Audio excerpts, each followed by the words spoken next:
So our program, as we agreed, is for this afternoon is we are going to break up. But somebody was asking that they have some very hot questions. Yes. So I wanted to suggest that we take just 10 minutes. Okay, Dr. Sema. You have got exactly 1 minute to ask or to comment.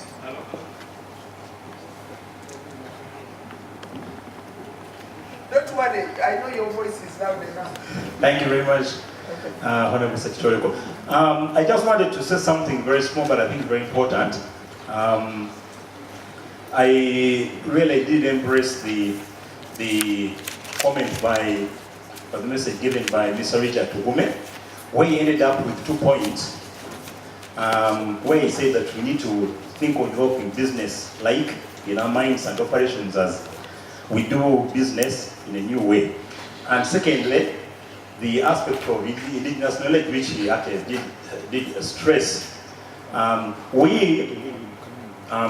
in livestock industry for some time, and we have developed a new magazine on livestock, which will come out one of these days. In this magazine, we are really focusing on the issue of livestock production, or many livestock animals, and we're focusing on the aspect of innovation and entrepreneurship. It will come out, and I think it's very important that we do business, not as usual, but in a new way. It's called Livestock Entrepreneurship Magazine. You get it. Thank you very much. Thank you, Dr. Semamo.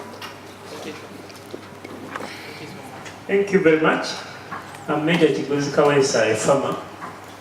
Allow me to digress a bit and thank you, Madam Victoria Sekitoreko. Victoria happens to be my late mom who disappeared, and her grave is yet to be traced, but that is for another day. When you were called the minister this morning, I was very pleased. Why? Because fortunately there are no current ministers. You are the only minister who was dropped so many years back, or who retired so many years back, but you still work like a minister today. Thank you very much, and keep it up, and that should be a challenge to many public servants who are here. Thank you, Ma'am Chigozi. Now, 2. Many presenters here have talked about the youth not being interested. I want to challenge the policymakers and maybe the actors who are here, that, and the gentleman who told us these are accidents, and I think he was philosophical. Agriculture is the backbone of this country, and I happen to have a sick back, and I normally tell people, with a sick back you can't move. Everybody who has come to talk here has presented more challenges on the side of agriculture than probably the strides we've made in agriculture. Which youth would want to go where there are challenges? Can we try to work on these challenges by 1? Many of us here are aware that if you went for any training in agriculture, especially at a lower level, to use his outlook, you'll be in an accident. Because Namagunga, Old Kampala, and those who have failed to go anywhere, then they go into technical training and probably agriculture. Why do we make our backbone a last resort? Thank you, Ma'am. Thank you very much. No, there's a Mukundane somewhere there. Wait for some Mukundane. You get that microphone, but this one speaks fast. Okay, you speak fast. Then after that, Mukundane, and we are done. Edward, come. Thank you very much. I'm Dr. Mubiru Jackson, Director, Rural Poultry Development Program from the National Monetary Resource Center and Data Bank. Director Juliet, your presentation, you indicated that the breeders in the poultry, that you want to encourage that for purposes of producing their old chicks.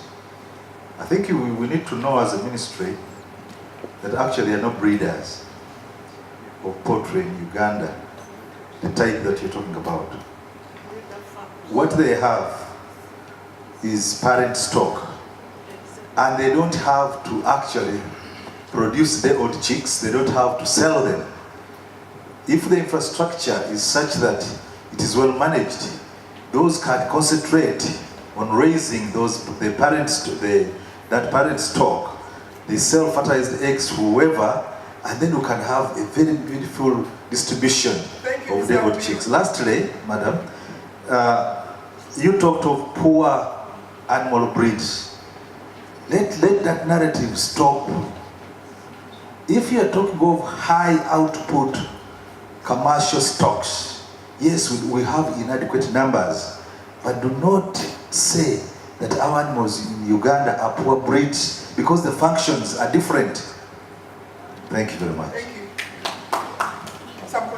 Exactly 1 minute. No, sorry, let us stop there. The director will respond and we'll move. Thank you. Mine is a question and in a poetic form. Where are the happy animals? Capitalized in farm gardens enterprises, moving in integration of value chain products, seeking in mixed ideologies of contaminated environment, defined by the data banks of management system and investments. Where are the happy animals? Are they managed in complex restriction of no-go zone facilities, assessed and examined by the professional consultants, kept by Mother Nature or environment, established by demonstration farms, hidden in research centers? Where are the happy animals? Cultural heritage of traditional royal empires, financial hubs of affected by corruption, mushrooming in farm or farms with no agenda. Where are the happy animals? Thank you, thank you. Now, the director will respond to some of those questions. Thank you. I apologize to those who still had questions, but we have run out of time. The director will respond to just two questions. Then after that, we shall do the breakup. Thank you, Madam Juliet. Which are the other questions? Because I think the others were mainly comments. Just the one. Dr. Mubiru, I think that is semantics, grammar. We all know when we say we have poor breeds, what exactly we mean. What we are going into is technicalities of breeding, Which we can handle. which is not our interest for this forum. The youths, the only thing I want to comment on, who are the youths you are worried about? Because as far as I know, although I haven't gone on the ground to carry out statistics, the majority of the farmers who are actually active there in the rural areas are in the age bracket of the youths by definition. The women who are out there farming and the men in Soroti, in Karamoja, in the north, they fall within that age bracket. So when you say youth are not interested in farming, for me I feel very disheartened. The few youths you are worried about who are not concerned in farming are these few ones who are here in Kampala driving these borders. But there are very many youths out there who are actually involved in farming. So I think we should do, it is just a matter of attitude. There are many youths who are interested and they are actually doing it. That is my personal view. But the issue on the farms, the Katonga is owned by NEC, the National Executive Corporation? Enterprise Corporation, something like that. Yeah. And Chankwanzi is the National Leadership Center, which you all know. And we are selecting 4 other farms. All these are government entities. 4 other farms, Nagrik farms in Ruhengeri, Ishara, Lusenke, and Maruzi. So the effort was for government to put in money as Ntandikwa startup capital to raise the animals, specifically because they are abattoirs that were put in place to get these animals without maybe putting first thought on the production part of it. So we saw that these investors have put in money. They are people who want our beef, but they have no animals to put into the abattoirs. So government took a specific initiative, it's a GOU funding, to put in money to develop these facilities so that they buy animals that will be using government funds, that will be multiplying. And when the animals are sold to these abattoirs, that money that accrues is supposed to be going back into that business, and eventually the business should be running sustainably. It is just a startup from GOU, but eventually the funds accruing should be putting back and the business should continue. Remember, these facilities are supposed to be self-sustaining. The agric farms, they were supposed to mint money to sustain themselves, although it has not happened as it should. So that is one opportunity for them to continue. Government funding was supposed to be in the initial, but eventually they should be minting their own money. They have vast areas of land, and that is one way of doing it. So should NEC and NLC. That money will be plowed back as more animals are going to the abattoir for export. So that's how it is. Thank you.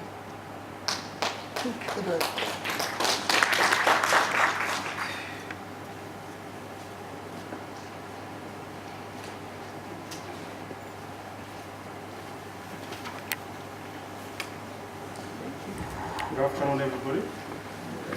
My name is Edward Katende. I work with Uganda Business Alliance. My session is basically, my role is to guide you through this final session, which we see as a way forward. We've discussed over the last 2 days. Yesterday we started with the larger investors, and today we worked with the SME investors, although we had some of the larger investors on this side.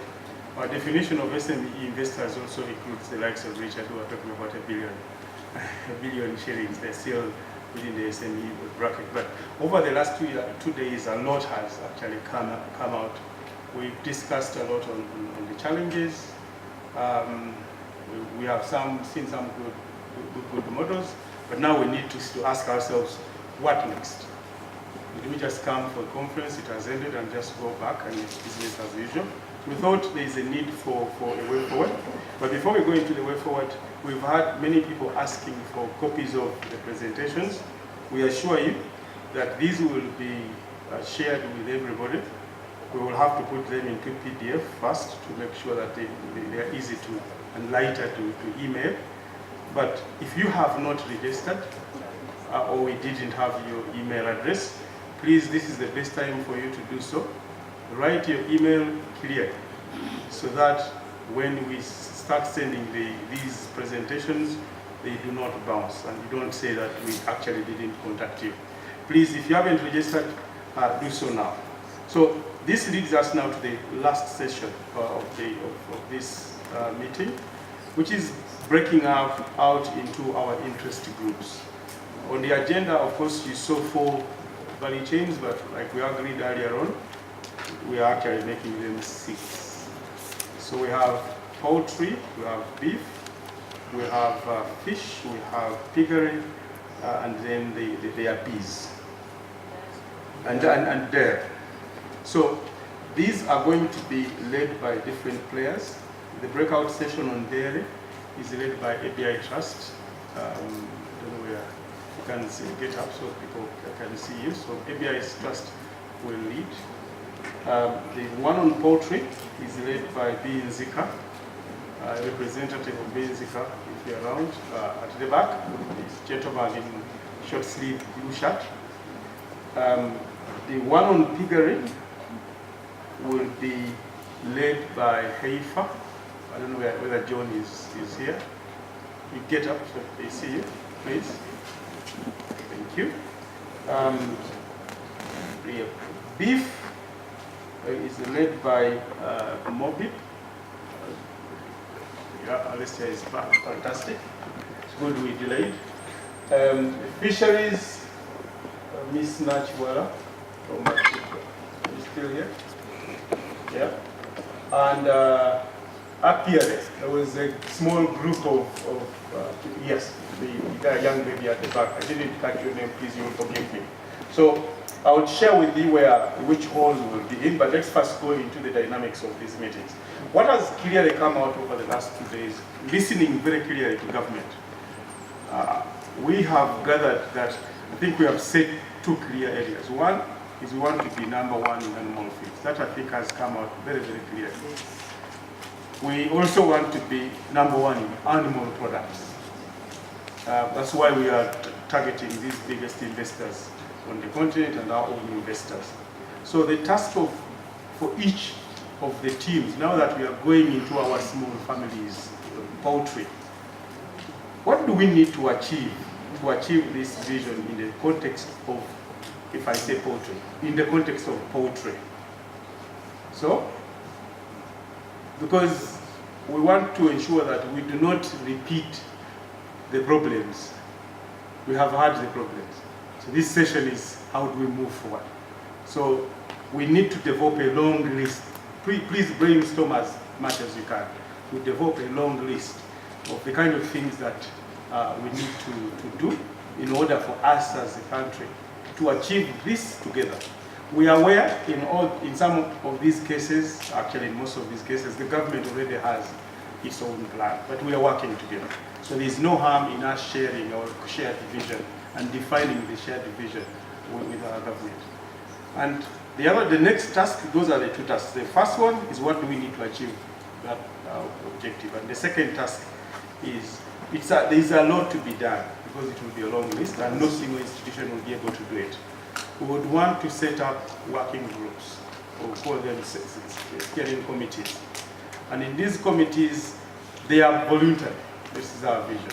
We do not have money to pay allowances and things like that, but this is voluntary. We are doing something for ourselves. So people should volunteer in these meetings. I know yesterday Honorable announced, and we have already started getting people who want to volunteer onto specific working groups. So we would expect that at the end of the meeting, that the working group for poultry, for dairy, for beef will be in existence. Yes, that will grow because we know that already some of the MAIF members that are particularly for those particular value chains may not be here, but we have the director, and with her guidance, she will be able to get us a colleague from the ministry who can to ensure that MAIF is represented on each and every working group. What will the working group do? I will share this with you in the groups, but very quickly, this working group will go back and look at the shopping list, the long list that we'll have developed, and develop specific objectives and targets. Develop action plans with timelines, and of course give us expected outcomes, outputs, and impacts, and then key indicators. Later on, once they have done all this, we will get back to you and invite the people within these special value chains and present whatever that working group will have done for your value chain. Let me use poultry. Once the poultry working group has developed the specific objective, the targets, of course they will have the shared vision, action plans and timelines and all that. We will write back to all of you and invite you to a bigger meeting so that we can develop this and own it as a document, which I think will have the agreement of our ministry, that then at that stage, our ideas, our vision, our plan, our strategy can now fit into what government is already doing with us. You can harmonize it. We are also aware that our government is reviewing our National Agriculture Investment Plan, so this could also actually feed in directly into those programs. So that is basically what this afternoon is all about. If you can do this in 30 minutes, you can go home. If you do this in 2 hours, I can buy you a beer. But does anybody have a question? You have seen your team leaders. Can the team leaders please stand up in your own constituencies? Direct. Diane is there. Beef. Beef is there. Fisheries. Fisheries is there. Poultry at the back. What else have I left out? I didn't want to say the word pigs. Swine. Yes, swine is there, and then apiculture. Yes, apiculture at the back. So the dairy people will go to Speak Ballroom, which is down at the Commonwealth. A hotel staff is going to lead you there. So you go with ABI. So the hotel staff will lead you there. Poultry, please follow me in Zika. Where? Royal Club is also. Time. What time are they coming?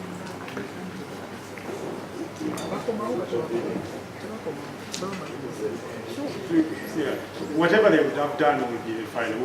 We will report, because the reporting will be just separate. So they are not convening here? No, they are not convening. They will agree within their groups, and then we will, because we will give out a report of this meeting. So whatever will have come from their meetings will be included in the report.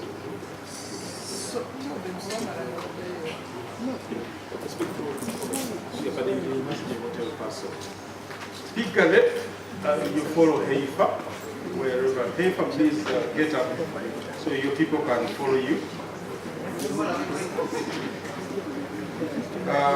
Beef sector, you're remaining here in this room, and so is fisheries and agriculture. So we are remaining here. We just have different corners where we can discuss together. Yeah, beef come to this side, beef come to the front. The beef come to the front. Fisheries. We had gone 2.5 feet down. That's the water depth. 2.5 feet down, and the other part was 1 feet down. We are supposed to go around 1.5 meters deep, which is 120 feet by 75 feet. So I'm going to start with basically catfish. Being new, it has less challenges. That's why I'm joining into that area. Then after that, I have learned for more 6 ponds. As soon as this one is finished, we're going to start on the second one. Like that. Yeah, then we're going to full-scale production. I've done a lot of research in the feeding, marketing, everything, and I'm very ready. Thank you for the introduction. I hope you're being guided by the right people in doing what you are doing. Yes, my name is Katrega Basilio. Me, I'm the real fisherman. I will not practice in ponds and the farming. Me, I do the real harvest from Lake Victoria. I'm based in Buvuma, the last island. It's called Zib. It's the last island as you head into Tanzania, deep inside. And I basically did in tilapia and mukene. Yeah. Mukene. That's nice. Mukene. Actually, today as I speak, yesterday the boys went in water. They came back with, yesterday they had 6 tons, my boats had 6 tons of mukene. My problem for those who are there yesterday, it's price. It's my problem. Then tilapia, for it, depending on the season, but with the 20 boats that I have in place for tilapia only, because mukene there are 10. Mukene, if you have 10 boats, practically a day, bare minimum, you can have 6 to 7, that's minimum. Maximum, you can move up to 20 tons, depending on the catches. Yes. So, me, I'm the real guy down there. I don't invest anything apart from buying nets and boats. Thank you so much. That means we are going to be talking about both aquaculture and capture fisheries. A moment, I change the position.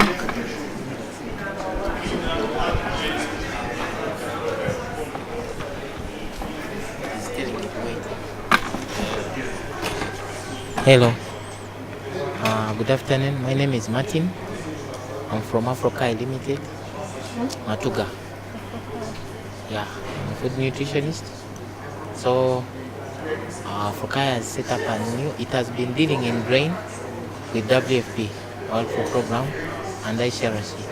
So, set up a new feed mill, floating and sinking.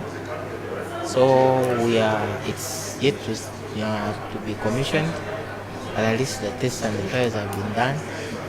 So I must say we are going to start. There are ponds for trial, for testing our foods, both for catfish and the tilapia on site. So I must say this has come at the right time as well. Yeah, so that's it. Thank you for letting us know that you are here. I think one of our major issues to achieve our missions and objectives is going to be feed. It's one of the biggest problem that we have in this sector. So we thank you for being here and you share a lot with us. Good afternoon, everyone. I'm Nambali Rakoni. I work also with Africa Limited, as he has mentioned. Nambali Rakoni. Koni Nambali. I work with Africa Limited, as he has said. I'm a quality controller, and we've come here to get how to deal with the fish feeds, which qualities, and all that, basically.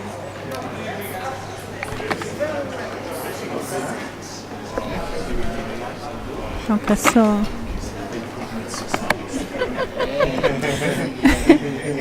good afternoon, everyone. My name is Nuru Nachuwala. I work at Matuga Fish Farm as the manager. This is my boss, Mr. Simon here. So Matuga Fish Farm is a tilapia hatchery where we produce the quality fry and fingerlings that we give to farmers who are interested, who want to go into future farming, rather fish farming. So we supply the fingerlings, we offer technical advice, we do follow-ups to our farmers that we provide the fingerlings with so that you don't make any mistakes along the way. We are there to help you throughout the entire process, and once the fish is ready, we also help you look for the market. So our friend who was doing home construction and getting ready to start production, please make sure you get her contact before you leave. I don't think I need the microphone. I'm very audible. No, they want to record. So he says you don't put it. Okay. Yeah. As he has mentioned already, I'm known by the names of one Simon Olok. I am aquaculture specialist and do many things within the value chain, but my love is mostly on the hatchery because I know that is where it is very technical and with a lot of challenges. So I have a lot of skills and experience in the hatchery specifically, but also all through the value chain, guiding in siting, construction, establishment, marketing, and even bringing in some inputs, like we've been talking about the feeds and other aquaculture equipment that are required. Thank you. Yeah, so when we talk, then we talk into this machine, like I'm being interviewed. So to make Uganda beef #1 in Africa, my colleague George, who had to go unfortunately, he said to really focus on the whole value chain. So I think that's wise advice, and research obviously can touch any of those areas along the value chain. Can somebody take notes? I never mind taking notes, but if I'm sort of chairing as well. Is that okay, Steve? Thanks very much. Okay, so start. What's the issues? Our long list, our wish list, our to-do list to make Uganda beef #1. Shall we start with the farmers? Let's start with the farmers. Madam or Mr.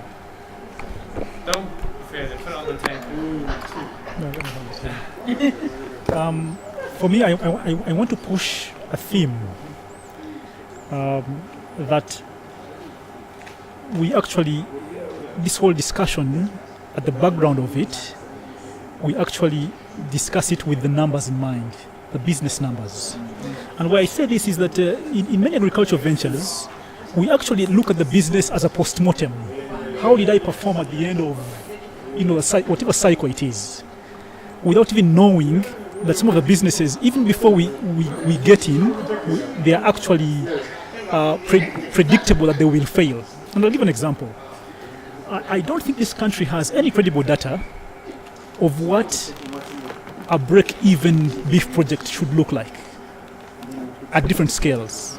That if I had 5 cows, or 5 bulls for that matter, and someone else had 8, the other had 30 or 50, at what point does the business break even?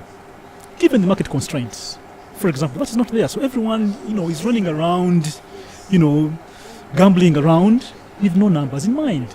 And that, for me, I think is something that should be very easy to solve if we actually recognized it. And then also give another example. I have held several farming trainings, and one of the things I'll tell you is that even one of the most basic units of business in any agricultural venture is the size of the land you're dealing with. But I would like to state that most unfortunately, in all the trainings I've held that are not less than perhaps 50 or 60 in the last maybe 8 to 10 years, I have got an average of more than 85% of all my participants unaware of the size of an acre, including even land people like we are here on this table. That if I gave you a tape measure and I said here is 1 square mile of land, go and measure off an acre that I have given you, you are unable to measure it off. With a tape measure that has one side of meters in length, the other side has feet in length. Whether you have a master's degree in business administration, whether you are an engineer, whether you are a medical doctor, we don't know the size of an acre. And that's the most basic unit of business in farming. So yes, but that is one version of it. Yeah, potentially it could be 50 by 80, it could be so many things. But even that, people don't know it. But even at least 85% of all the people don't know it. From 4,000 to 5,000, yeah, according to your NBS. Now the standard measure is 50 times 100. It's no longer 40 times 100. According to their website. Yeah, but now that's even a more confusing story. Okay, let's because these units should not change. Yeah, the fact is that yeah. the knowledge It can increase. Exactly. It can increase. It's like a kilometer. And you're telling me you now made the kilometer, it's now 1,200 meters rather than 1,000 meters. That's a different story. But the point I'm trying to push is that we don't know the business behind agriculture. It's as simple as that. And that we're all shooting in the dark and then doing postmortems of who did what and who lost how much. That's what I'm trying to say. Thank you. Very good. What about you, madam? She has anything to say? She'll come back. Someone else? Maybe you can follow like this. Okay. Everybody Yeah, knows. that's a good idea. By the time you reach, you are full of wood. Well, That's right, it's not amplifying, it's just recording. So. okay. Richard, I think I'll start from where you stopped, about not knowing. And that's why I come in terms of research. There's so many things, including the basics, like you said, are not known. And we actually make a mistake to start these businesses without doing adequate research. Whether it's what breed works, whether the business actually works, what are the numbers, the element of research is missing. Someone tells you it's profitable to start a beef business. Someone was doing a feedlot. And as Azua, who was our student, he will tell you that we've done the economics, and he tells you feedlots, it doesn't make money. We have the numbers, but someone telling you you should start a feedlot. But for his PhD, his work shows that you cannot make money. So it's very important for us to support, as researchers, to support the people who are in the private sector. And especially this kind of research is not where we have hypotheses, but you're doing a business. What problems do you have? So the interaction between the research institutions and the practitioners, the farmers themselves, that linkage is not there, that we need to strengthen. Tell me what problem you have. And then we look at it. We have the students to do the research. And then we figure out, can we find a solution to that problem? So my contribution is that we need to strengthen the linkage between the people who are doing the business and the people who are doing research to support those businesses. Thank you. A moment. I'm coming from the point of breeding and genetics. Is we need to solve the chaotic breeding program under different system, small, medium, large. One by having a correct beef breeding program and plan. How we are going to do that, we are going to prescribe in our engagements. We need to agree as actors what kind of breeds we need to deal with in the different systems, the beef breeds, and that is what we should import or promote. And then how can we define our production system, the system that this breed will fit in? That's what we need to agree on. It is not clear. Then who are the actors we need to involve, who are transparent, who are not necessarily looking at making money? Because recently, as in a Greek, we found one of the actors brought some genetics and he was boasting around that I have the best genetics. So when we did analysis from the performance data, we found that the genetic he brought, the daily weight gain is 170 grams per day. With the beef, that's nonsense. You see, even our indigenous is better. So who are the actors? I thought that in this discussion, because some people are not sincere. And for us, that is the mistake. That mistake we shall correct it. That's the assurance we want to give you. To screen out these people who purportedly are promoting good genetics. So we must work on the log, on the catalog, and we must know where we are getting these genetics from renowned sources that me and you can cross-check even on the net. If this is the bull, it is posted on the net and we can see those bulls that can gain 1.5, 1.6, 1.8 kilograms per day. That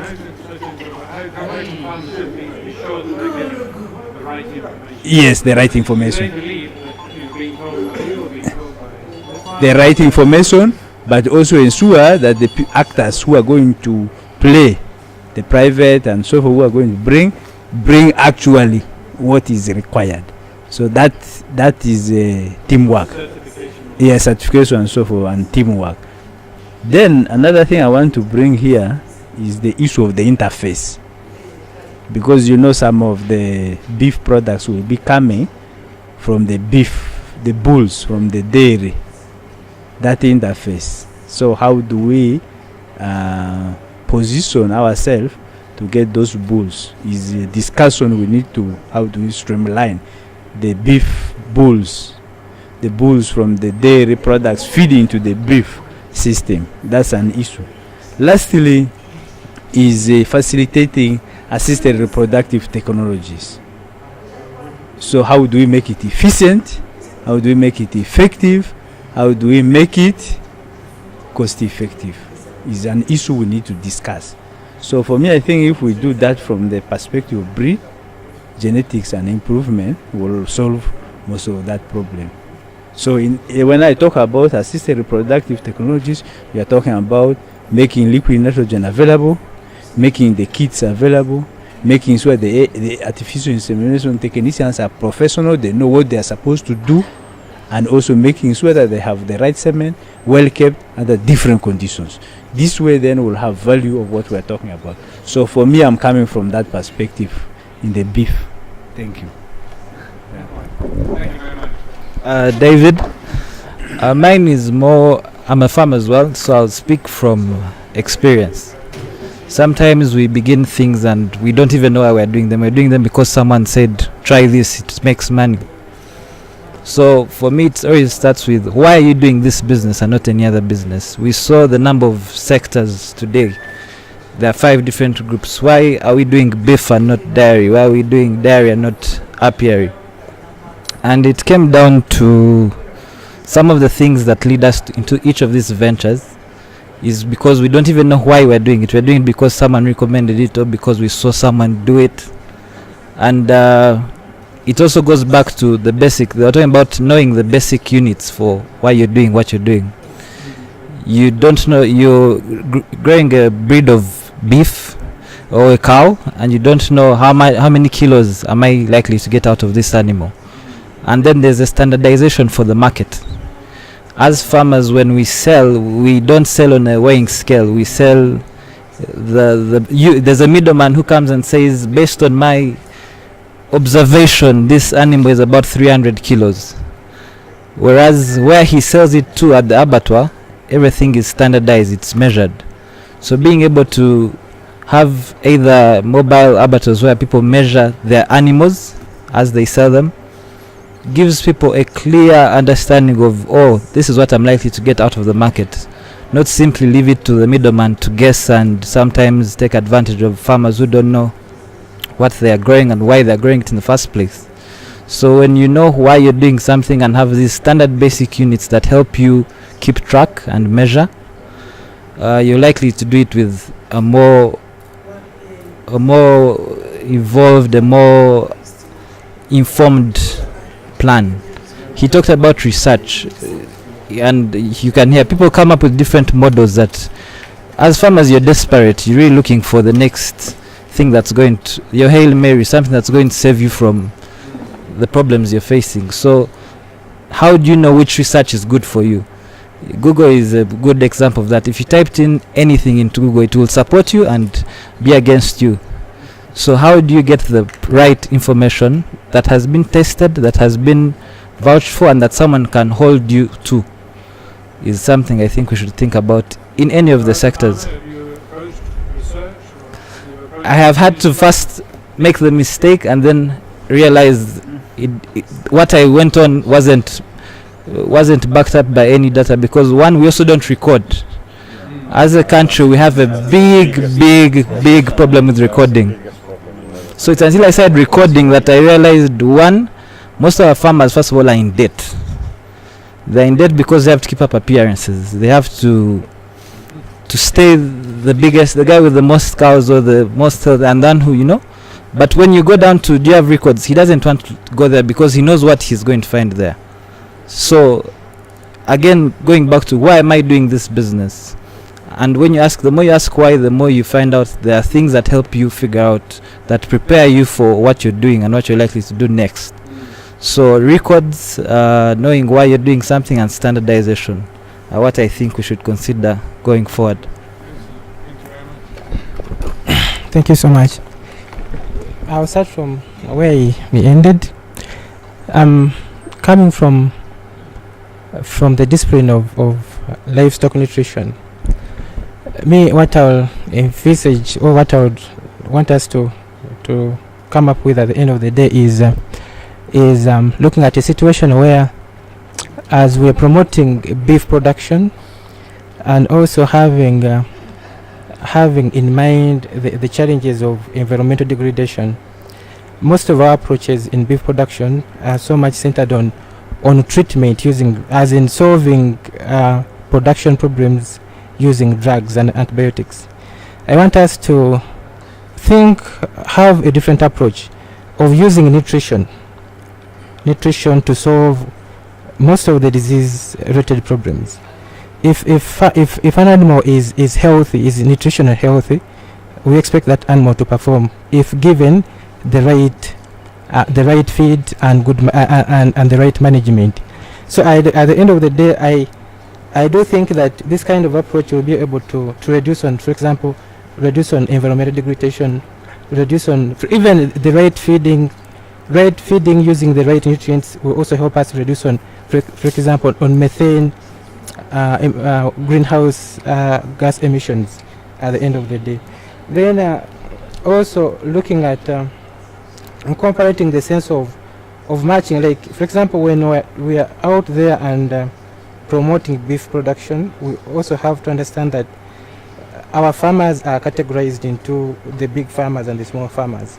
We need at the end of the day to come up with a business-minded production system that is so customized, that looks at the small farmer as a small farmer, coming up with a holistic approach that that educates, that informs the farmer that if with this size of farm, this is how you'd be able to produce your beef sustainably.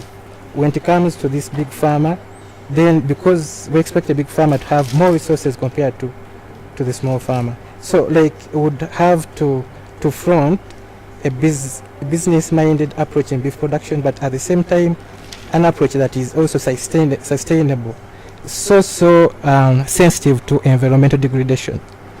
And my thinking is that the right way to go is basing all this production on nutrition, solving most of the problems of production based on nutrition of the animal. Thank you. I think we can produce climate-friendly beef. The rest of the world is complaining. I don't have any comments. All right. And I'll start with what you said. As a media student, I believe that the government must institute As a media student, I think the government must put in place a comprehensive propaganda strategy to combat the current media narrative that beef is bad for the environment, it's bad for animals, it's bad for health.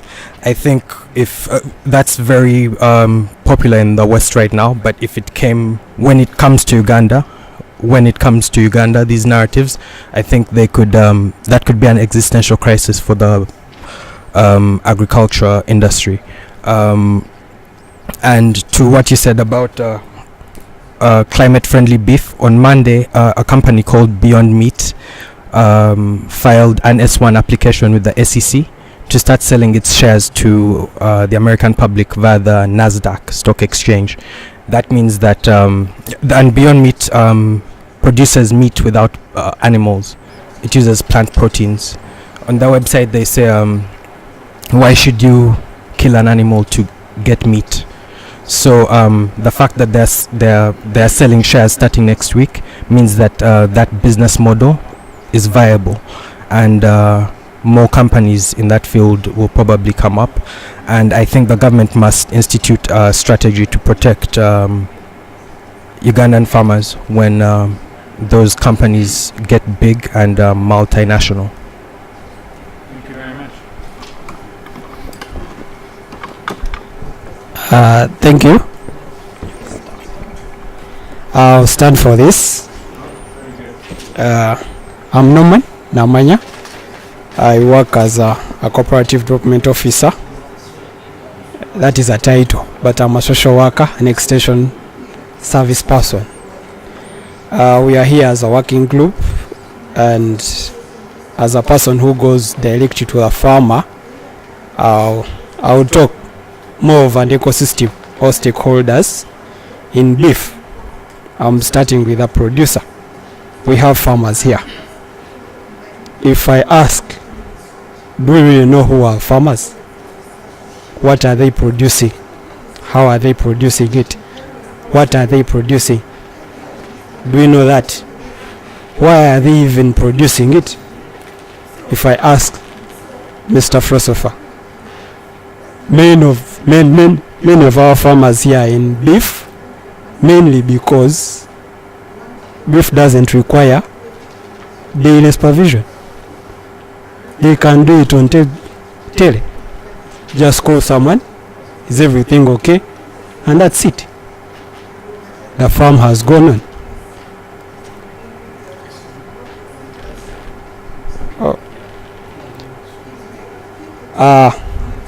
Let's look at inputs. We have people in feeds here.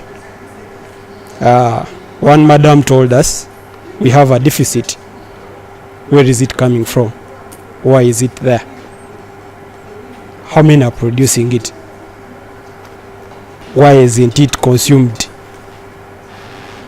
Yet we have the farmers. We have 14.4 million, as I've seen today, of cattle, plus sheep, plus goats. But there is a deficit. The quality, the availability. We are in a project as an organization right now. We put out a call for service providers. I think 3 of them turned up. 3 of them, including a government organization. So where is the private sector? Then the market, the traders, what are they offering? The price, the costing, how are they coming up with that cost? Is it too much rudimentary that they have to only calculate what you will get after selling without minding about how much the guy has put in? Sorry to call him a guy, a farmer, a producer.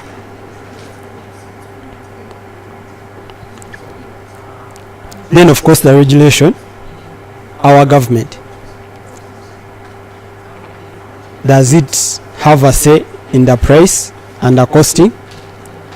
Does it bother it?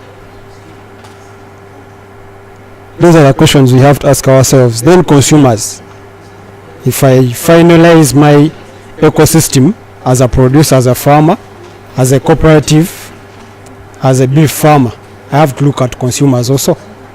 What are they into?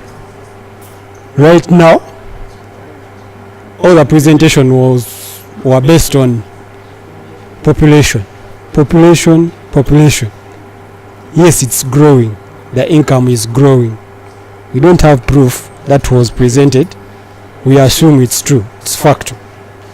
But look at our lifestyle. When do we eat meat? When do we eat when do we drink milk? When do we need certain things? Alistair here shared pictures from Seven Hills Farm. I got a chance to visit. But he produces for his own market, his own friends. You cannot find his meat in your usual restaurant. In Ntinda, in Chiwature, in Kisasi, in Gwaise. Produces for people that have requested for that production. And he couldn't mention any. But if you deduct his your analysis, you know that his meat goes to specific people. Same applies to Sanga meat. The whole abattoir production, construction was a demand from ShopRite. I'm speaking facts here from the owner. If it wasn't for ShopRite, if it wasn't for South Africans, maybe Mr. Tumusime couldn't have realized that dream, and he couldn't be an actor in the beef sector. So then the stakeholders we have, the government, I come back to government. They have their own challenges, starting from policy, then of course our huge challenge as a country, implementation. We can come up with policies, we can come up with papers. Who is going to implement them? Everyone is looking for his own survival. Micromanagement. The commissioner couldn't explain who owns Chankwanzi. She couldn't. I wasn't convinced. Maybe you people are, but you couldn't. She couldn't explain who owns Katonga. Yes, it's NEC. It's NEC government. It's NEC UPDF. What has a Ugandan learned from NEC or got from NEC? Duplicating efforts. The commissioner mentioned it in the first presentation of today. There are many projects directed on one sector, but they don't know each other. One madam sanked SNV. Heifer is in the same area. We as a cooperative, we are in the same area. Maif is in the same area. NADS is in the same area. OWC is in the same area. Seriously. If it's not challenging, Mobip is in the same area. Thank you very much. Then, of course, duplicating efforts goes with uncoordinated projects. Someone is preaching this, another one is preaching this, and the farmer gets confused. and someone mentioned it here. Some of them just do it because some project is funding it. Then political, of course, political popularism. Someone wants to make big news and he promises such things they are promising here. And then if you leave this boardroom, that is the end of it. Agriculture insurance, this is the second time I'm hearing it. And people shared contacts saying that moving forward we shall work together. I've never. We have 34 cooperatives. There is no member who has ever confessed that he is using insurance. Are you in our cooperative? I'm talking about 34 cooperatives in new MPCU. Yes. Then, of course, I've mentioned it. The challenge of implementation. I don't know which level we are going to work under, whether we are under ministry, whether we are under... No, this is a private sector meeting and a private sector initiative.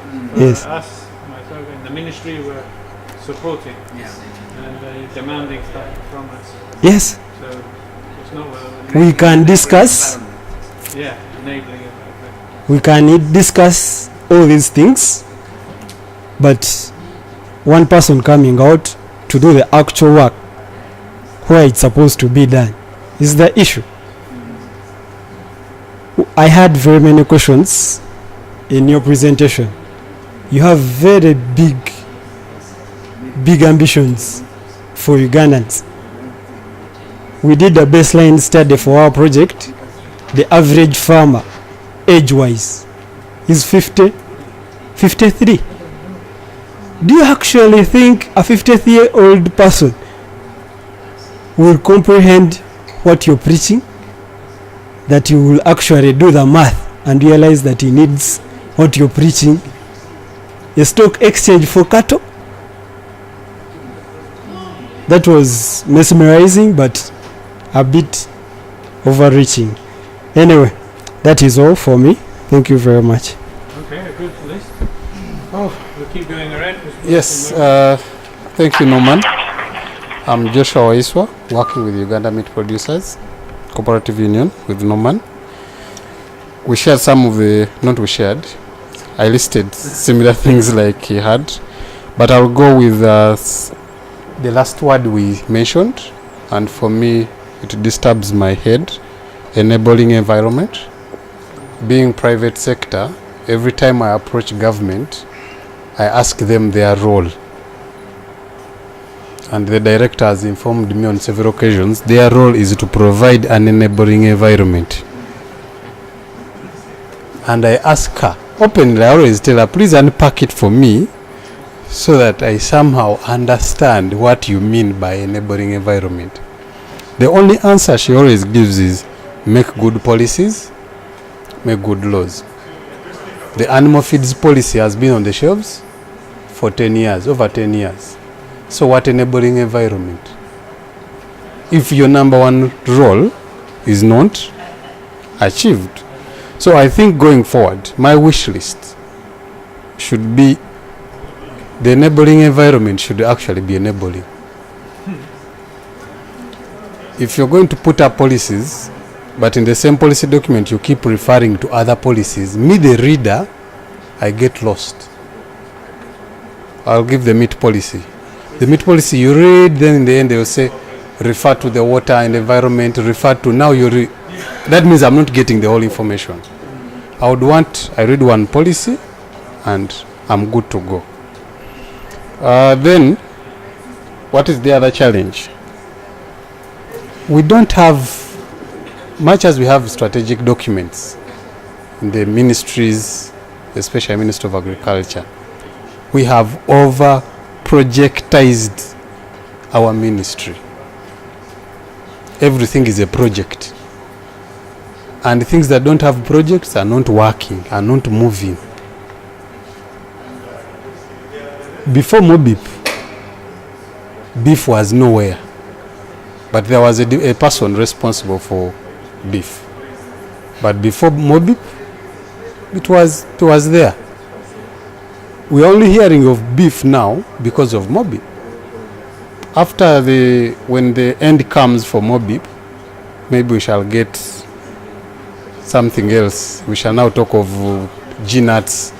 Then, so that for me is a challenge. You need to have a strategic direction as a country, with or without projects. Much as the funding is not enough, we need to prioritize some of these components.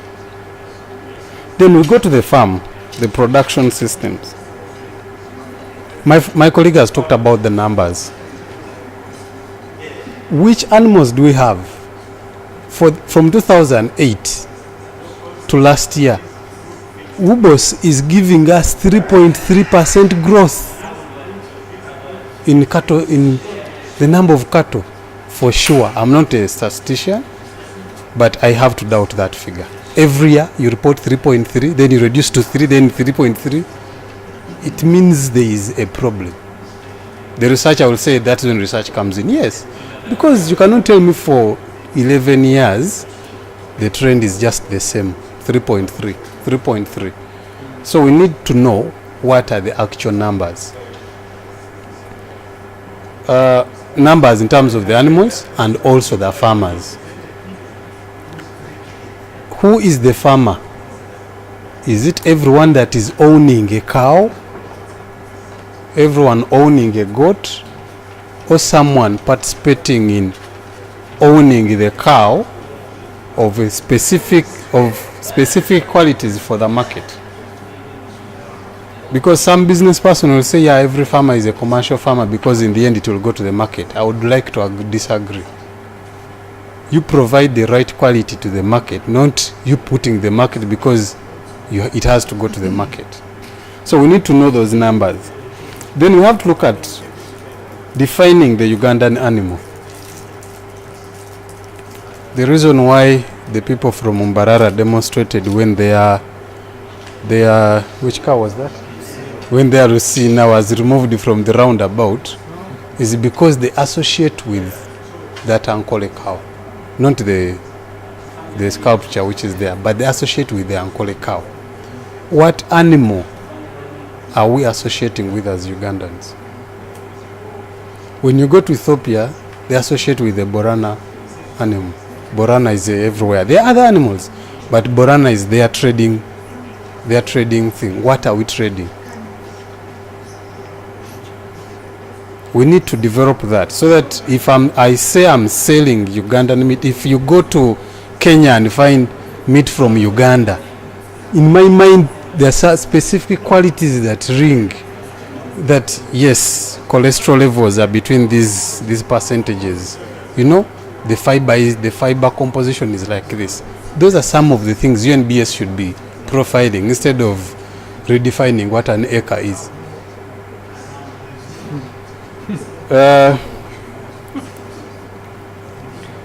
Then the other wish list is on marketing. For the people in dairy, they sell in liters. Now kilograms. In a beef, what unit? What is the unit of sale in beef? We need to know. How many kilograms? Oh, what mood did I, you need to know what is the unit of sale. So that I know I sold 300 kilograms of this.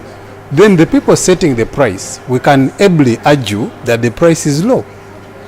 We're in a cooperative where farmers are saying the price is not good. You ask them, against what? Under what unit? Then they tell you a mature cow. What is a mature cow? You see, this farmer is saying the price is low, but he has been with this animal for 7 years and he has made money out of the milk. He's selling off the cow. So it's like selling off an off layer, right? An off layer, meaning you're not going to get the same amount of money as a broiler. You've already made money somewhere else. So I look at, we need to get the unit of pricing. Then the standard, that comes in with also the standards. Then consumer behavior. Consumer behavior, we said we should see where the beef is going. The beef industry develops much as you know where you're going to sell your fifth quarter. The offers, the skin. As soon as, yes, he has done those things, told you I'm his student. If you don't know where you're going to sell the offers, if your offers market, your skin market is bad, the beef industry won't grow unless you're going to increase the price of beef so high to compensate for the price of the offers. 2 years ago, the price of skin was 3,200 per kilogram. Right now it is 800. It is 800 shillings per kilogram. Lower, you're saying lower, yes. Okay, and what are we doing? Are we going to grow the meat industry? So we have to get the balance. As we think of growing the business, we have to think of the off products. The other that I wanted to talk about is someone presented about the deficit of animal feeds. I read everything was dairy. I said, okay, maybe the dairy animals. There was nothing beef. That I read for sure. But we know very well that the beef industry to grow faster, for it to reduce the time you take fattening, you must feed on crop residue. We very well know one of the crop residues would be maybe silage or maize bran, but we know the price of maize bran now. Does it encourage someone to go into fattening? Leave alone the profitability. The reason why it is non-profitable is because of the price of the grain. So let us look at alternatives. Then we need to define the production system. Are we feedlotting? Are we promoting feedlotting? So that researchers can think of how it can be profitable. Are we talking ranching? If we are talking ranching, should the government continue giving away the government ranches? Historical perspectives being considered here.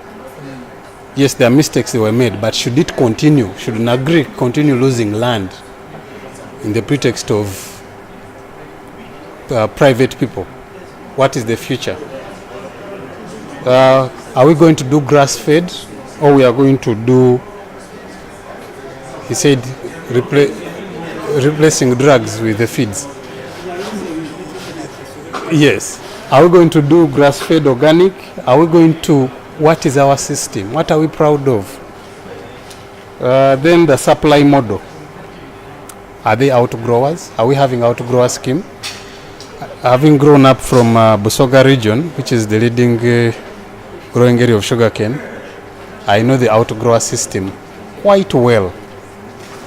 The advantages and the disadvantages. Are we promoting the outgrower scheme so that we support the smallholders, or we are going for only the large farmers? Are we having calf grower system, going back to what Dr. Lagu said, incorporating the dairy calves into the beef industry? Then going back to this is my last, financing. All these things need money. What is the position of the financial institutions in this whole value chain?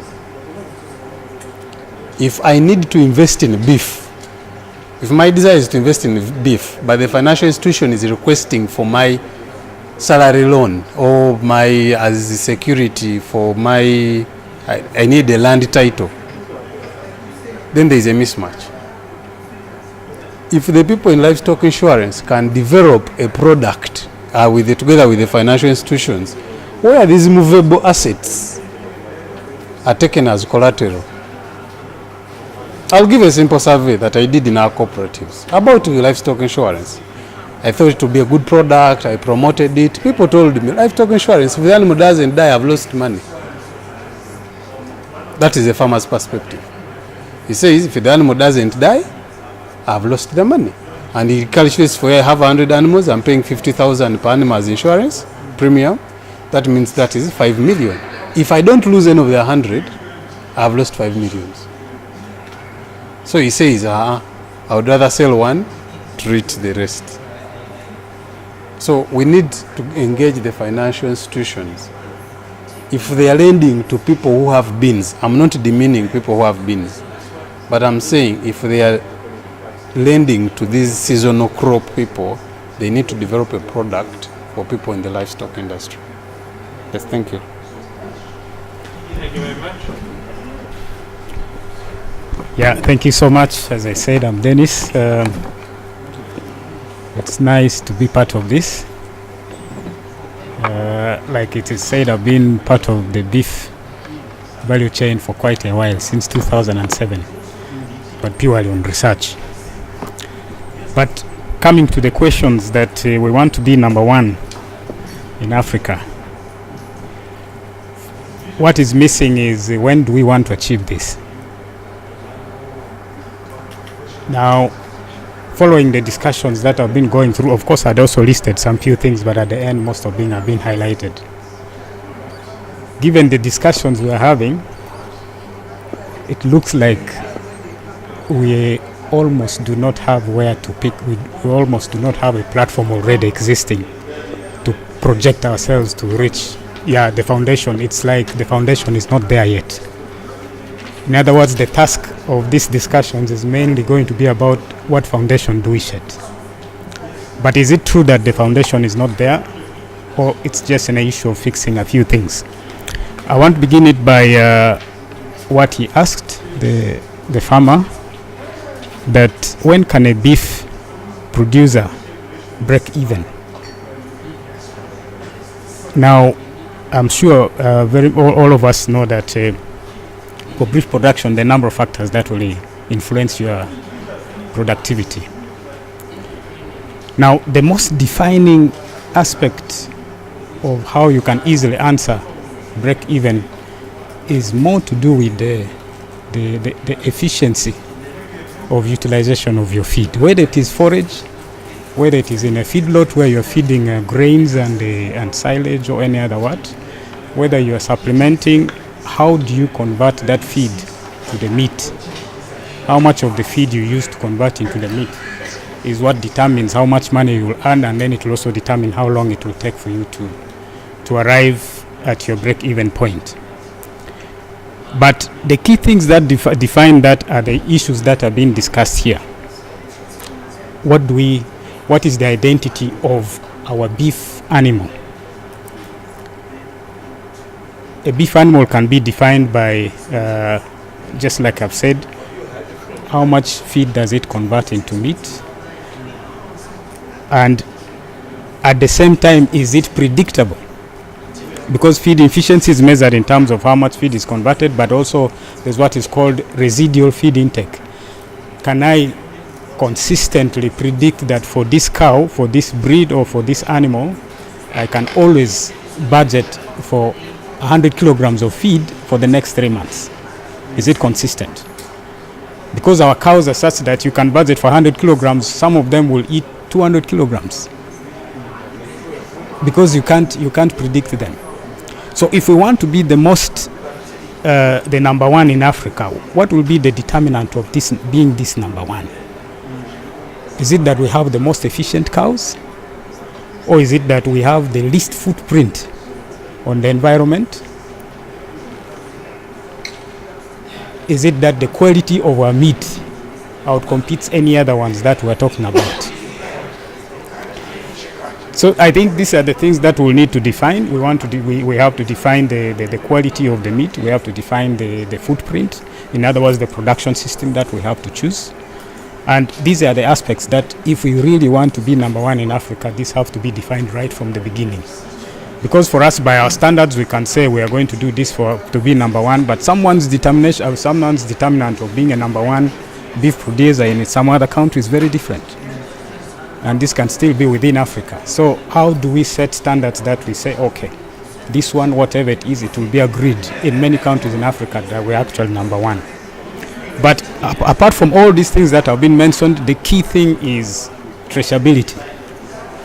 Traceability is the only aspect that can be used for people to trust us, that we can use to trust ourselves. But how do we arrive at traceability? One of the farmers gave an example of record keeping being a big challenge. Can other players in the beef industry trust our product because they know where it comes from and how it was raised, and they know that our standards are always followed closely? So I think these are some of the things that we need to be defined clearly if we want to set a path to say that we want to be number one in Africa. But the key issue here is, as it is said, to get the key players together, first of all, as you can hear, could be the number one task that needs to be addressed, to get them to work together. I'll give an example. For example, the MOBIP. I'm very, very grateful to the EU for this great opportunity for Uganda beef industry.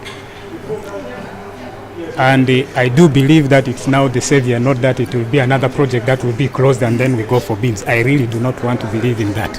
I want to think that now this project MOBIP is now the launch pad for the beef industry in Uganda for the next, I don't know how many years, and indeed it will take us to number one in Africa. Because as you have heard, that there have been a lot of projects that have been coming.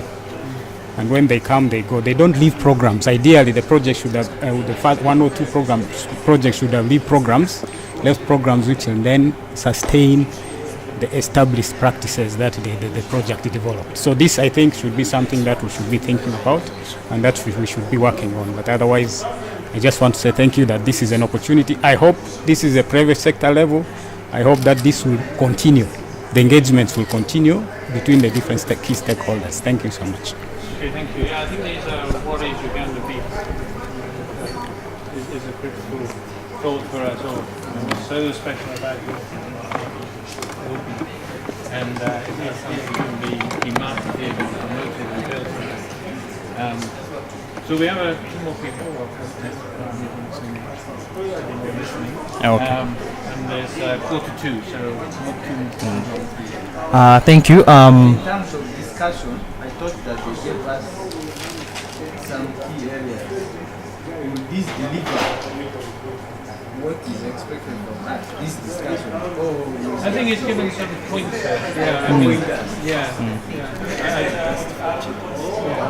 Okay. I'm giving it. Just 1 second. That will help you to have those objectives and targets. I know, but that was for the second group to meet. So for us, we were just really coming up with a list. So all these discussions, the breeding, that's our challenge for today. Plus, if any of you want to volunteer to be a so that's our, and then that group will then go and pull these things together and more formally in the whole process. Yeah, thank you. All right. For me, I'm going to give it a business perspective. I'm from the private sector foundation, and businesses are priority. Now, I would like to see the following aspects incorporated in the beef industry. One is the element of business planning. I know it has been hinted on by almost everyone, knowing your figures and knowing which market you're supplying to, knowing the aspects of the costs you're incurring and how much you anticipate after you made a sale. So coming with business planning is aspects of business development, knowing how to market your product, knowing how to conduct the basic feasibility studies in case you intend to grow to a particular dimension. These are things that I think should be incorporated. An element again that I don't want us to overlook is the land tenure system, especially in our rangelands where livestock is kept, say in the cattle corridor. We know we have various land tenure systems, but then it's important for us to have a debate, to have a discussion on what we should define. An element again that I don't want us to miss out is if we intend to be the leaders in, say, this industry, we need to make it clear for somebody who intends to invest in the beef industry. What are those entry requirements? Are we streamlining the taxation? Are we streamlining the information that somebody needs to have prior investing in the industry? Because from our perspective, we tend to interact with potential investors coming into the country, and at times we have a linkage with, say, Uganda Investment Authority on matters investment, but then that information at times has gaps, and the investor tends to worry. He's not sure about the risk he's say putting his funds into and the like. So to me, these are aspects that we should not overlook. Thank you. Very good.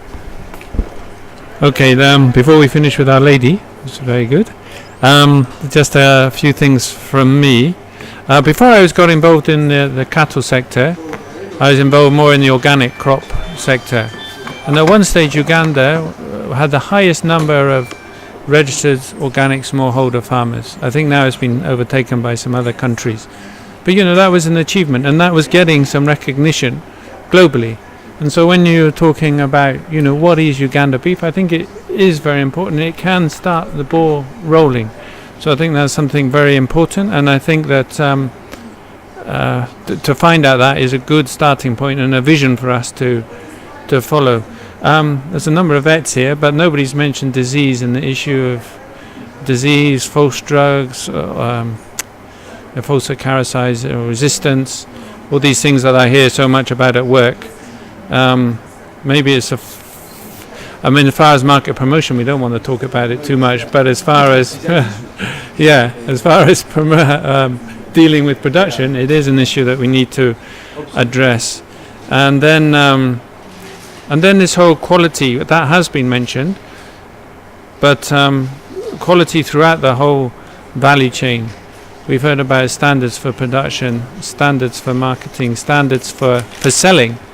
We had our formalin fuss a little while ago. It just goes through so quickly. Bad news travels much faster than good news, and we need to be sure that we can follow those quality standards and meet those quality standards through. And so people also, people associate that with Uganda beef. It is good quality beef and trustworthy, as someone else said. Those are the few comments I wanted to make. Okay, mine will go to something everyone has ignored, and that's labor. I think we have the worst labor as a country, both at the professional level and at the lower level. On our farm, we've employed so many people, including vets, but they are not ethical. They don't keep time. They don't go according to the plan. You make a contract with someone, you say you come on my farm once a month, all on call. So you call this person and say, okay, I have an emergency. Please go to the farm now. And you're paying them, and a lot of money. Then they'll say, yes, I'll go there. You call, maybe you call in the morning at 10. Yeah, I'm going. 12, I'm going. Up to 6, they have not gone. And you're losing animals. So we have very unethical labor in this country. And there is no one who is looking at that. We have a paravet that is on the farm full time. But all the time I go and tease these guys and I say, okay, you carry that goat. How big do you think it is? A very young one, he will say, Madam, this one is like 15 kilos. I say, 15 kilos? Okay. How much antibiotics will you give? And he'll tell you like 3 times the dose they are supposed to give. And this is a person who has been to those agricultural schools, yes. Alapai, those Bukalasa and what. So I don't know what kind of training they get, but me, I'm not a professional person like what, but at least I know basics. Even I can look at a cow and I tell you this is 100 kilos, this goat is like 15 kilos, this chicken has like 1 kilo. But these guys have been trained to do that, but they don't know anything. Even when you're mixing acaricides, we have a dip, and you say, okay, the dip has 16,000 liters. And this bottle, they say maybe one bottle mixes, let's say 10 liters. So how many bottles do we need in this? and the guy cannot work out that thing. You can even spend the whole day, and this is a trained person. Yeah, but you can spend the whole day trying to work out with someone who has been to school on how much acaricide you have to use in a dip, and they can't work it out. So I think the guy is in a Greek. Maybe you should come up with a way of maybe training people or refresher courses. And we've been doing farming like for 12 years now. I've never seen Greek people like in Chankwanzi. I've never, even researchers, nothing.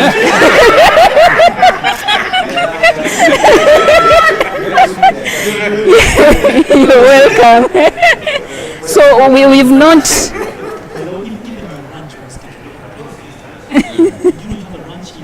They don't know. So okay.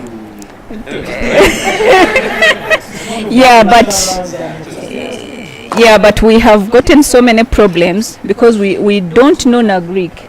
Me, I got to know about Nagric like 4 years ago. I got a good friend. I have this WhatsApp group of like 250 farmers, and we interact a lot. So there's this guy, Dr. Arthur Tumene. So he's the one who told me about Nagric. So that's how I got to know about you people and Dr. Chris and Dr. Morris and all these doctors. But even then, they have not yet come to to my farm, to the area. So another thing, doctor, actually we a few months ago, some guy approached us from South Africa. He's a breeder. He came to me and, I called Richard and we met the guy and said, oh, I have this breed, Kalahari Red, what? So we said, okay. So we actually imported those animals with a lot of ease. So we were fearing, Nagric, these guys are going to kill us. Yeah, but there are no these policies. You just talk about them. The animals came, landed at Entebbe, and they're in our farms, and no one knows. So we said, really, but no one. We imported them as a COP, and we were asking, who do we go to? Where do we go? And no one cared even. And we were on social media, we went in papers, we've imported, and no one ever asked.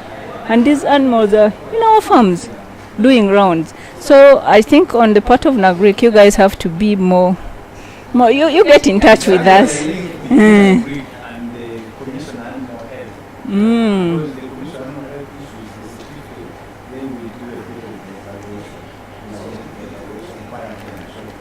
Yeah, because we didn't know. The animals came to the airport and said, okay, what next? What next? They said, you take your animals. So we just drove our animals, yes. So we have, then also about another problem we have is about AI. We have done that, we wanted to synchronize so that we use AI all the time and not the bulls. But I don't know if it is spoiled semen or what. But we bought it from, is it called ABC? In Entebbe with our flasks and everything. Then we gave the hormones. Like 5 years ago? 4 years ago. But all the animals aborted, others didn't conceive. And, out of, I think, how many did we do? 20. Only about 3 conceived. So, but even we had no one to go to and say, okay, was it a problem with the semen? Was it a problem with the hormones? Was it?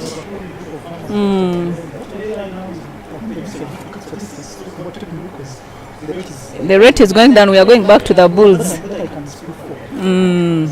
So I think we should really. It's going high. Yeah, but we can't say that we handled it badly because Richard's dad is a vet, and he has been doing that a lot, and we have all the facilities. So I think there was a problem right from the source. So we need a lot of collaboration between you people and us. So then the labor thing, I don't know if you will do some trainings for farm managers and also farmers themselves, because I've learned a lot of farming just on the ground. Yeah, because I do it full time. So, but we shall need more more trainings and things like that.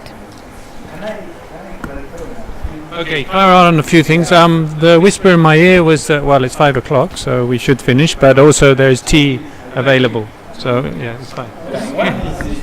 One is that this is very good that these issues are coming up. But now what I want to say is that MAIF, there is the Department of Animal Health, which is responsible to issue the certificate for importation. But they're supposed to work closely with NAGRIC because we are the technical arm, the specialty arm to do the evaluation. To say, yes, as per the Act, this is okay, this is not okay. If this is okay, it should be done under this. So we shall try as much as to strengthen. And I know a lot of problems farmers have faced from breeding, but we are trying to reorganize, to give it the necessary professional quality and get in touch. I'm also aware that artificial insemination and assisted reproduction has been mismanaged by technicians doing all sorts of things, but now the good news is that all of them will be reassessed, reevaluated, and those who will be found to be giving unprofessional and acceptable services will be definitely handled as per the law. The Uganda Veterinary Board and our system, now we are going to put that measure. Visibility is going to also increase. It's going to increase because we have a program with MOBIP, but also government this time, as we have convinced government, they are going to put in more resources to facilitate making sure that artificial insemination is properly done. So this is going to be corrected. We are also developing new protocols, new arrangements so that this is done properly. For a long time this is not properly done, but I want to give you assurance this is going to really change. Changwas is a very good catchment because that's really, I think the project covers that. Yes, it's going to be one of the, you will see us and you will get more tired. So it's good you raise these issues, but really this is good, one take it in good faith. Now maybe from the business perspective, other than the bit of the genetics and the quality assurance, I thought that in our point we need to, alongside the fast growing animals which have good genetics, we need to position our indigenous breeds as a niche market, that maybe Ankole or Zebu or Mbende or Chigezi or Teso goats, all this. So I thought that this is okay, although they will grow slowly, but we could sell them at higher price because of their taste, because of their desirable characteristic and so forth. So that will be another entry point. The issue of silos, you capture it, because we need to buy this maize when the price is low and store, because that has been a big problem other than the poultry, piggery, but also beef, since we are going to make supplementary feeds. Then I also wanted you to point out the issue of the abattoirs, the whole set of abattoirs. I think we didn't mention about it.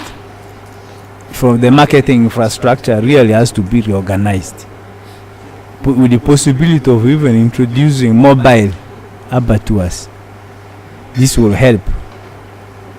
Then the issue of welfare from transportation perspective also we need to handle. I know he mentioned the issue of what will the market offer, will the market pay for it, but I know with the time we can transition to have even better transport facility, laws, a bit of effort, standard, we could transition into that, because it's a matter of setting the benchmark. More importantly, which he mentioned, is the issue of emerging trends in the beef sector. For example, if we can market our beef using the stock exchange, really this is something we should not neglect.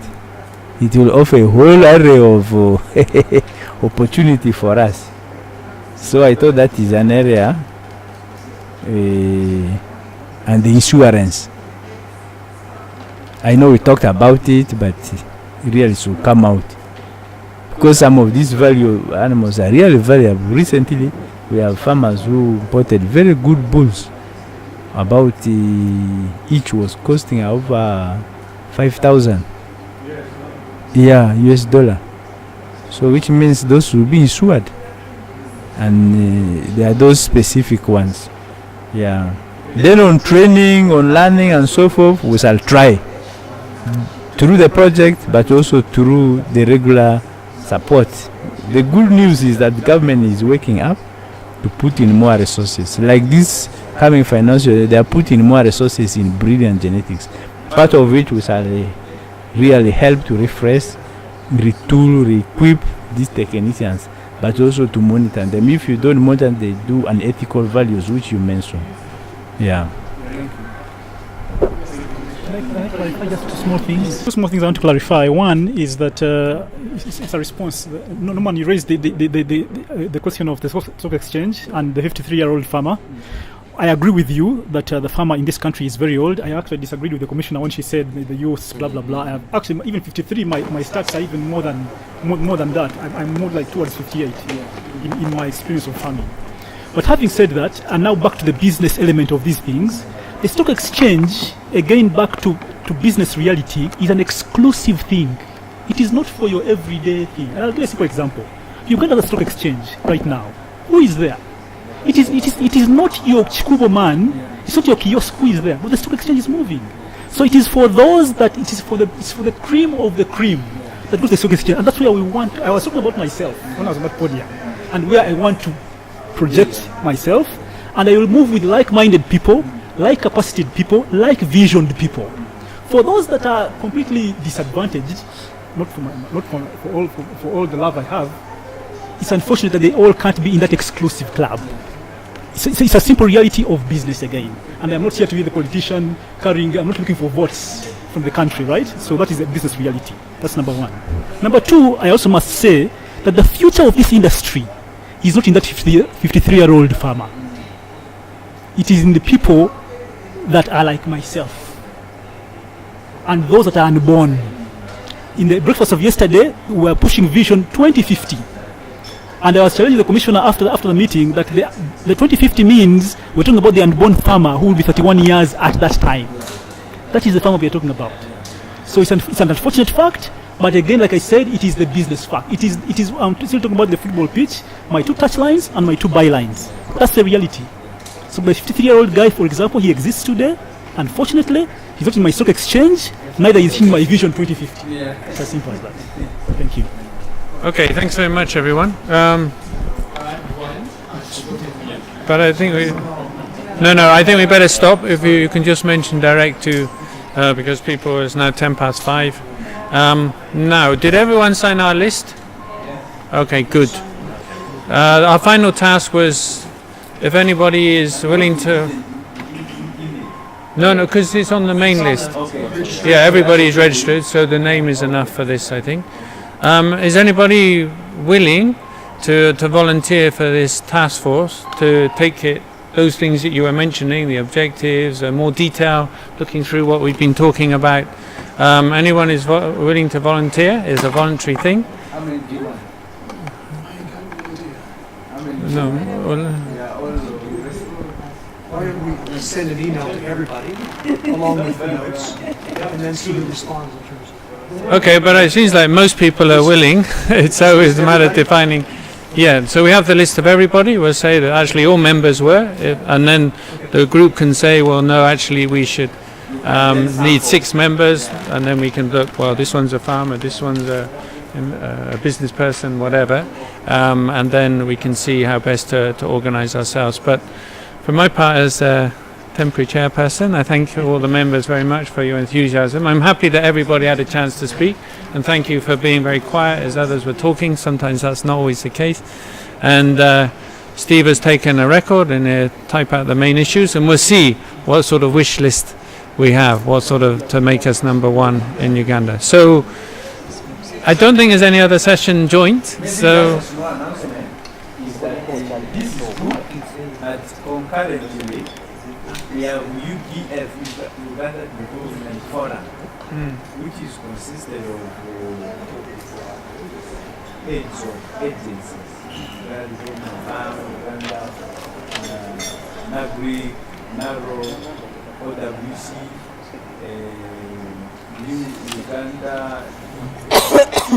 Uganda Export Promotion Board and so forth. So sometimes we meet, we also started initial discussion. So when that meeting occurs, or when those engagements occurs, I'm going to get your contacts. Some of you shall invite you also to add. Because this kind of synergy, I think, will help what I'm doing. So already at that level, this initiation has started.